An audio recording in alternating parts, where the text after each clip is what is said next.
लहान मुलांच्या टूथपेस्टमध्ये इतके निरनिराळे प्रकार आहेत. हो. आणि तसंच हो. ब्रशिंग केल्यावरती जे माउथवॉश वापरतात ॲज बरोबर. ॲडल्ट्स, बरोबर.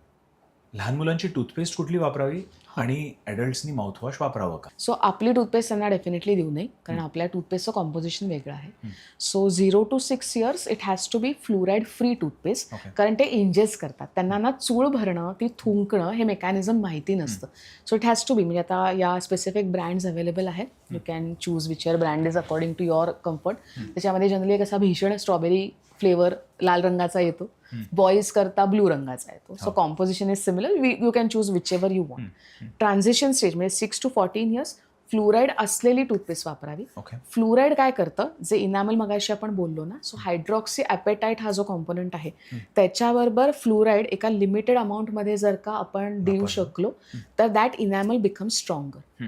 सो आमच्याकडेही काही अशा ट्रीटमेंट मोडॅलिटीज आहे की जिकडे आम्ही त्या दाताचा सरफेसला फ्लुराईडच्या घटक असलेल्या गोष्टींनी कोट करतो. सीलंट्स म्हणतो आम्ही त्याला, किंवा पिट अँड फिशर सीलंट्स म्हणतो. It is specifically for that age group, की म्हणजे तुमचे दात बनतानाच ना थोडे रोबस बनतात, रेझिस्टंट टू डीके बनतात. फॉर ॲडल्ट्स आपल्याकडे ज्या सगळ्या टूथपेस्ट आहेत त्याचं कॉम्पोजिशन साधारण सेम आहे. मला असं वाटतं भारतात एकमेव आपण आयुर्वेदिक टूथपेस्ट हा एक वेगळा विभाग बघतो. काही हरकत नाही वापरायला. अगेन तुम्ही टूथपेस्ट कुठली वापरताय त्याच्यापेक्षा कशी वापरताय ह्याला खूप महत्त्व आहे. सो टूथपेस्ट तुमच्या आवडीने वापरा, पण ब्रशिंग तेवढा वेळ करा, त्या पद्धतीने करा. That is very. माउथवॉश फक्त जर का डेंटिस्टने तुम्हाला सांगितलं असेल तरच वापरा. जे ॲड्समध्ये बघतो की रोज माउथवॉश केलं पाहिजे ते प्लीज करू नका. त्याची 2 कारणं आहेत. बरेचदा माउथवॉशमध्ये नॅचरली काही डिसइन्फेक्टंट्स हे मुळात दिलेले असतात. आता आम्ही कधी माउथवॉश सांगतो, अक्कल लाड काढली आहे तिथे ब्रशिंग होऊ शकत नाही, जखम आहे ना, you cannot brush that. Basically you cannot open the mouth sometimes after the surgery. Same goes for implant.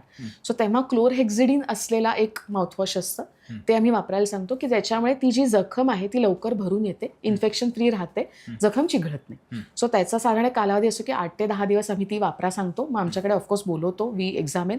गरज नसेल तर we ask a patient to stop it. Chlorhexidine काय करतं, इट्स अ वंडरफुल डिसइन्फेक्टंट, पण त्याचे 2 साईड इफेक्ट्स आम्ही बघतो, की एक तर त्याचा एक ना विशिष्ट स्टेन क्रिएट होऊ शकतो दातावरती प्रोलॉंग्ड यूज नंतर. आणि सेकंडली बरेच आम्ही कोविडमध्ये हे खूप बघितलं की जे लोक भीतीपोटी ना रॅम्पंटली उठता बसता माउथवॉशेस वापरत होते, that led to B12 folic acid deficiencies. Digestion starts here, it doesn't start in your stomach. ते इथे सुरू होतं. सो तुम्ही हवे ते कॉम्पोनंट सुद्धा तोंडातले मारताय.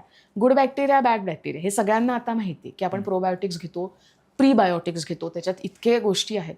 सो तोंडामध्ये सगळेच बॅक्टेरिया वाईट नाही आहेत.